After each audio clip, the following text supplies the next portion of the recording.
तो बिना प्रैक्टिस के अपन गेट जैसा एग्जाम तो नहीं निकाल सकते, क्योंकि उसमें न्यूमेरिकल ज़्यादा आते हैं। इसलिए मैं तो आपको सजेस्ट करूँगा कि इतने न्यूमेरिकल दीजिए ताकि पेपर में आप गो थ्रू हो जाए सारे क्वेश्चनों का। और hey guys, welcome back to another video.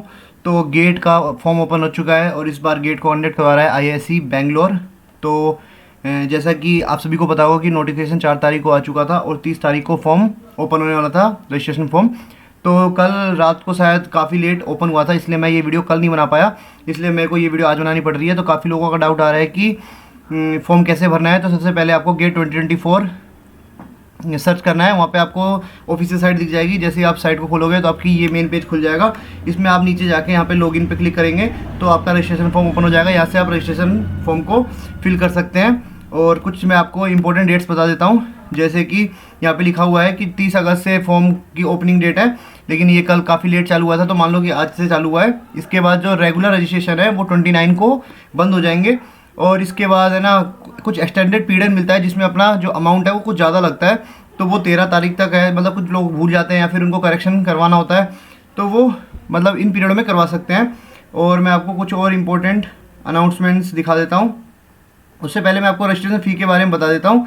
तो इसका एप्लीकेशन फ़ी,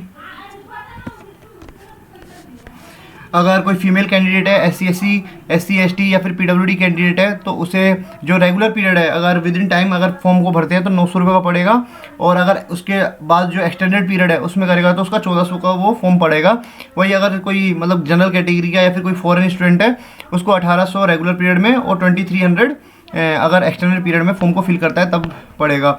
और अगर आपने कोई भी मतलब फॉर्म भरने में कोई भी अगर मतलब कि चेंजेस करवाने हैं आपको, तो आप 4 से 11 तारीख के बीच में चेंजेस करवा सकते हैं। और जैसे कि आप यहाँ से देख सकते हैं स्क्रीन पे कि अगर नाम में चेंज है, डेट ऑफ बर्थ में चेंज है, या फिर change in choice of examination city, तो आपको 500 रुपीज़ का चार्ज देना पड़ेगा। और वीडियो को पोस्ट करके आप बाकी चीज़ें पढ़ सकते हैं, क्योंकि काफ़ी ज़्यादा पॉइंट्स हैं, काफ़ी चेंजेस जिसको करवाने हैं, जैसे कि डिटेल ऑफ पेरेंट्स का एड्रेस या फिर कुछ भी अगर आपको चेंज कराने हैं तो आपको 500 रुपये एक्स्ट्रा देने होंगे। उसके बाद मैं आपको बता दूँ कि एलिजिबिलिटी क्राइटेरिया क्या है। तो जैसे कि इसमें काफ़ी लोग गेट के पेपर देते हैं, तो मैं केवल अपने बीटेक वालों के बारे में बताऊंगा, जैसे CSIT, मैकेनिकल, सिविल और इनके बारे में। तो इसके लिए आपको बीटेक मांगता है। तो यहाँ पे आप देख सकते हैं बीटेक के लिए क्या क्राइटेरिया है। तो 4 साल आफ्टर 10+2 और 3 ईयर आफ्टर BSc और currently in the 3rd year और हायर ऑलरेडी कम्प्लीटेड। मतलब ये कह रहा है कि बीटेक अगर आपकी हो चुकी है या फिर 3rd ईयर या फिर 4th ईयर में, तो आप एलिजिबल हैं गेट के लिए। और बता दूं कि गेट का जो स्कोर होता है वो 3 साल के लिए वैलिड होता है। तो आप एक बार अगर गेट का पेपर देते हैं तो 3 साल आपका वैलिड रहता है। तो मैं आपको बता दूं कि मैंने भी गेट 2020-2021 क्वालिफाई किया था, और मैंने 2020 के स्कोर के थ्रू मैंने NIT भोपाल लिया था। वहाँ पर मेरे को वाटर रिसोर्स इंजीनियरिंग मिली थी। तो उसमें जो गेट का पेपर होता है बेसिकली मतलब है ना टफ पेपर हो सकता है, बोल सकते हैं, क्योंकि उसमें कैलकुलेशन काफ़ी आती है, इसलिए आपको प्रैक्टिस बहुत ज़्यादा करनी है। और आप मतलब एक एग्ज़ाम का जो प्रेशर होता है वो पहले ही झेल चुके होंगे, तो आपको एग्जाम में कुछ हार्ड नहीं लगेगा। एग्जाम प्रेशर आप हैंडल कर चुके होंगे, इसीलिए प्रैक्टिस मॉक लेके आए आपके लिए। जैसे आपको कोने में दिख रहा होगा प्रैक्टिस मॉक का, तो प्रैक्टिस मॉक का मैं लिंक अपने डिस्क्रिप्शन में भी डाल दूंगा और कमेंट सेक्शन में भी पिन कर दूंगा।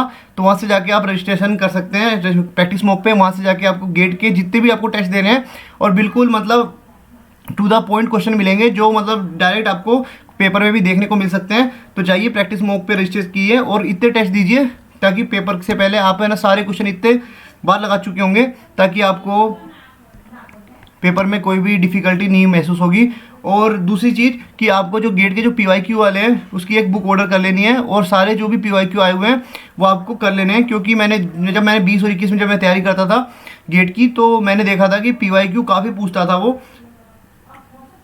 मतलब एज इट इज़ जो डाटा सहित क्वेश्चन आ जाते थे। तो आपको ये चीज़ ध्यान रखनी है। और दूसरी बात कि जैसे इसमें क्या होता है कि 55+10 65 क्वेश्चन आते हैं, तो जो 10 होता है ना GA का, जनरल एप्टीट्यूड का, उसको हम हल्के में ले लेते हैं। तो उस 10 क्वेश्चन के लिए भी हमें फाइट करनी है। हम जैसे हल्के में लेते हैं कि ये तो हो ही जाएगा, अगर वो 10 क्वेश्चन में से अगर 7-8 भी अपने सही होते हैं तो 12-13 जो स्कोर होता है वो काफ़ी होता है। क्योंकि मेरे जैसे कुछ फ्रेंड्स थे 20 में, जिनके टेक्निकल में तो 45-47 आ गए, लेकिन जो GA है उनमें 1-2 ही मार्क्स रह गया, जिसके कारण उन्हें IT मिल के NIT मिला था। तो ये गलती आप मत करना। और इस बार तो आपने देखा होगा कि काफ़ी PSU गेट के थ्रू रिक्रूट कर रही है, तो आपको अपना जो गेट स्कोर है वो इतना खींचना है ताकि आप डायरेक्ट PSU में आपको मतलब मिल जाए। तो इस वीडियो को यहीं पे ख़त्म करते हैं। कोई भी अगर डाउट होगी तो कमेंट सेक्शन में आप मुझसे पूछना, और मेरे टेलीग्राम ग्रुप पे मैं आपको PDF या फिर PYQ वाले क्वेश्चन दे दूंगा। तो चैनल को सब्सक्राइब करना, वीडियो को लाइक करना और टेलीग्राम ग्रुप में फटाक से ज्वाइन हो जाना। तो इस वीडियो के लिए इतना ही, मिलते हैं अगली वीडियो में, तब तक के लिए थैंक यू।